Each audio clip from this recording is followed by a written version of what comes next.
Emotion regulation is the ability to notice what we feel, understand how it affects our behavior, and choose actions that align with our values and what matters most to us. In this video, we're going to identify factors that make it more difficult to manage how you control your emotional responses, and I am going to go through some emotion regulation skills to help you take back control over how you respond to intense feelings. Hi, I'm Misty Smith. I'm a licensed mental health counselor, and I am here to help others find meaning, joy, and purpose in their lives. As a person-centered counselor, I believe in meeting people where they are, and that we all have the capacity for self-healing. Sometimes we need a little guidance and support to get to where we want to be. There are many factors that impact our ability to regulate our responses to emotions, particularly intense emotions. Baseline stress levels, elevated situational stress, including family stress, work, financial stress, or physical factors such as hunger, fatigue, physical pain, and temperature sensitivity, as well as having underlying mental health conditions like anxiety, depression, or attention deficit. All of these can impact how well you manage and react or respond to intense emotions in any given moment. Self-awareness is particularly critical in identifying your baseline stress level and recognizing how well or how poorly you're currently regulating your responses to intense emotions. Emotion regulation skills fall into 4 primary categories: physiological, cognitive, mindfulness, and self-care or lifestyle approaches. Let's take a look at each of these. Physiological strategies. These are body-based strategies for regulating your emotions. Because emotions physically manifest in the body through racing heartbeat, tense muscles, difficulty catching your breath, regulating your physical state can help calm your nervous system. Some techniques that you can use are controlled breathing.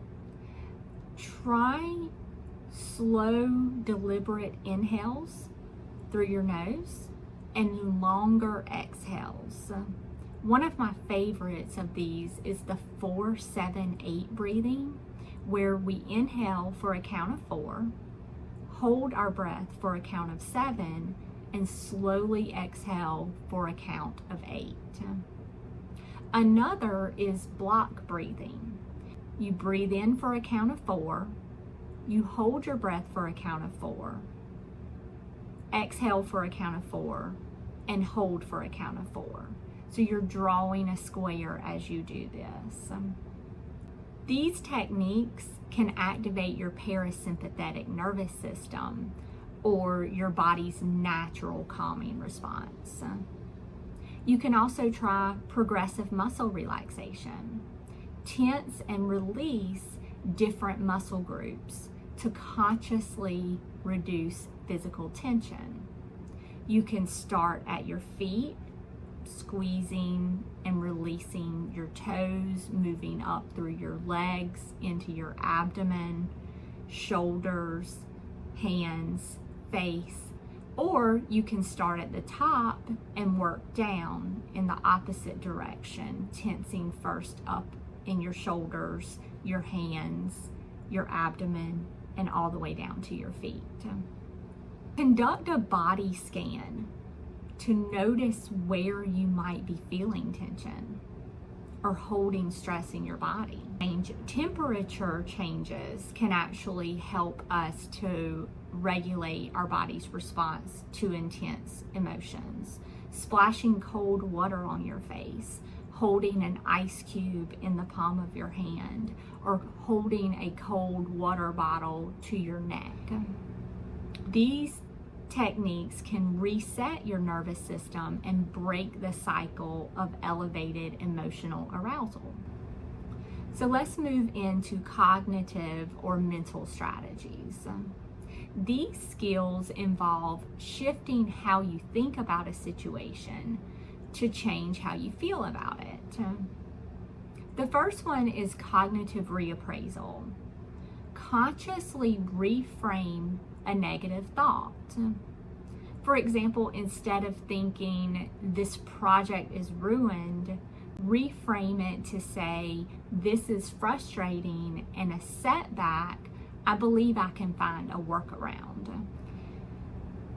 Affect labeling. This is naming your emotions. Sometimes just naming what you are feeling can engage your brain's prefrontal cortex, which calms the emotional response, increases self-awareness, and provides a space for you to choose how you react. I'm feeling angry right now. I'm feeling scared. I'm nervous. I'm feeling hurt or disrespected. Shift your perspective. Ask yourself, will this issue matter in a week, a month, or 5 years? Or consider what you might say to a close friend or a loved one if they came to you with a similar situation. Identify and challenge any flawed thought patterns that you might be engaged in here. Am I catastrophizing? Am I judging? Am I blaming? Am I mind reading or fortune telling? The third technique or approach is mindfulness and acceptance. Mindfulness allows you to observe your feelings as temporary waves rather than overwhelming facts.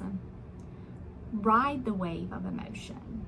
Instead of fighting an intense emotional urge or immediately acting on it, mentally ride it out. Sit with the feeling until it passes. Radical acceptance is another mindfulness approach where we fully acknowledge reality as it is in this exact moment without fighting it or wishing it were different. Understand that in radical acceptance, acceptance does not equal agreement. I may not like it. I recognize that this is how it is, and I do have to accept it in this moment. Finally, lifestyle approaches. Your physical health directly impacts your mental health, your emotional vulnerability, and how you respond to situational stressors. Consistent self-care prevents emotions from escalating from 0 to 100. Pay attention to your sleep hygiene. Maintain a consistent sleep schedule to minimize fatigue and better handle daily stressors.